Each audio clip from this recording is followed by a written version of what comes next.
How to fix allow access to camera missing on iPhone. Let's get started. Launch your settings app.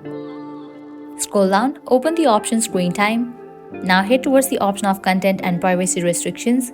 Head towards the option of allow read apps. Toggle on for the option of camera. Now head back. Go to the main page of settings. Scroll down.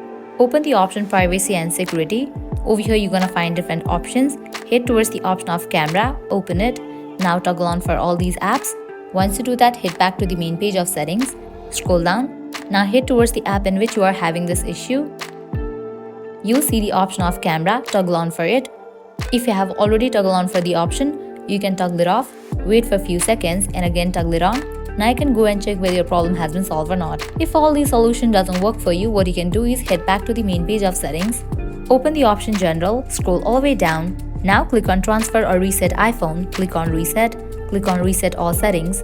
Now enter your passcode over here to continue with the process. Applying all these solutions, your problem will be fixed. So this is how you can fix allow access to camera missing on iPhone apps. At the end, if you guys find this video helpful, don't forget to like, share and subscribe. Thank you.